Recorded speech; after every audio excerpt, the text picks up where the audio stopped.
आज होता रविवार आणि नेहमीप्रमाणे घरात काही ना काहीतरी नाश्त्याचं प्लॅनिंग चालू होतं. पण आपल्याला तेच खाऊन जरासा कंटाळा आला, म्हणून म्हटलं काहीतरी नवीन करूया. मग जरा ही सामग्री सगळी घेतली, 2 अंड्यातनी जरासं मीठ टाकलं, मस्तपैकी हलवून घेतलं आणि केली तयारी पुढची.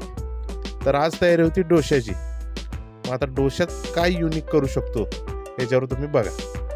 तर बायकोनं मस्त असं डोश्याचं पीठ बनवलेलं आणि मस्तपैकी फेटून घेतलं आणि डोसा करायला चालू केलं.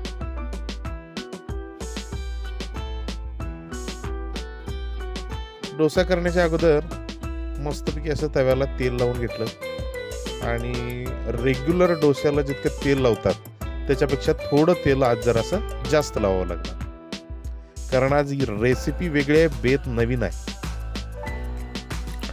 मग काय, इथंपर्यंत आपलं काम नेहमीप्रमाणेच डोसा बनवायचं चालू आहे. आपलं मेन काम खरं पुढं होणार आहे. तर मस्त असं डोश्याचं काम चालू आहे आणि डोस्यामध्ये थोडंसं पीठ जास्त घ्यायचं. ज्या प्रकारे दावणगिरी डोसा मोठा असा बनतो आणि जास्त जाड, तर त्या प्रकारे बनवायचं. आता ह्या डोस्यावर जरा मस्तपैकी असा कांदा टाकून घ्यायचा, जितका तुम्हाला आवडतो त्याप्रमाणे.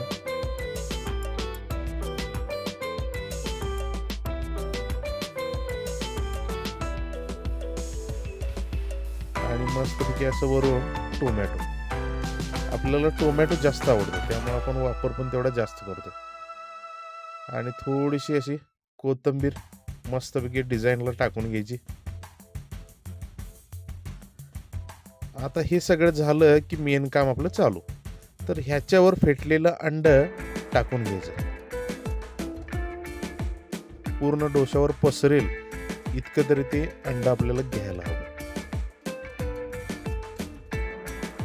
याच्यावर असं ओतून झाल्यानंतर उलटण्यानं हे सर्व अंड पूर्णपणे डोश्यावर लावून घ्यायचं. आपल्याला सर्व जागी हे अंड लागलं पाहिजे. हे सगळं बघून म्हणत आजला हे एड कराय का लागलं, तर पुढं बघा, तुम्हाला लय आवडेल. तर नेहमीप्रमाणे डोसा व्यवस्थित भाजून घ्यायचा आहे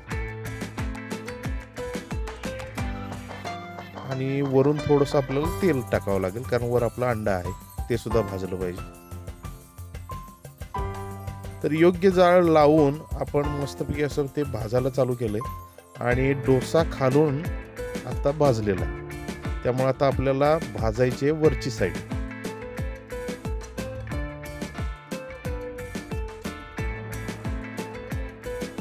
ज्यावेळी पूर्ण डोसा निघायला चालू होईल त्यावेळी मी त्याला एक पलटी मारून घेणार.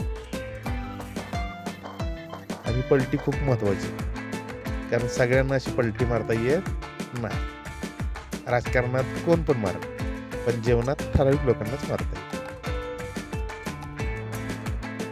तर असं मस्तपैकी भाजून घ्यायचं आहे. जाळ आपल्याला हवा तेवढाच ठेवायचा आहे.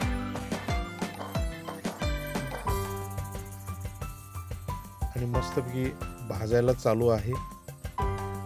ह्याला काय नाव द्यायचं हे तुम्ही ठरवा, कारण हे कुठल्या डिश बुक मध्ये, रेसिपी बुक मध्ये नाहीये. ही एक माझ्या डोक्यात आलेली कल्पना आहे. आणि अंड्याची साईड सुद्धा मस्त अशी भाजून झाली, तुम्ही बघू शकता. आणि आता आपल्याला हे पलटून घ्यायचं आहे. तर बघा, इकडली सुद्धा पलटी सक्सेसफुल आणि अंड भाजलेलं आहे. दिसायला खूप देखणं आहे आणि मेन म्हणजे झणझणीत झालेलं आहे. एकच तुम्ही हे डोसा ऑमलेट जर खाला तर तुमचं पोट एकदम जाम होणार. तर बघू शकता किती छान पद्धतीनं मी हे बनवलेलं आहे. याची चव सुद्धा तितकीच छान झाली होती. तर आता घेऊन गरम याच्यावर मी फडशा पाडला. तर रेसिपी कशी वाटली तुम्ही नक्की मला कमेंटद्वारे कळवा. आवडलं तर नक्की शेअर करा, लाईक करा, सबस्क्राईब करा. धन्यवाद. थँक्यू.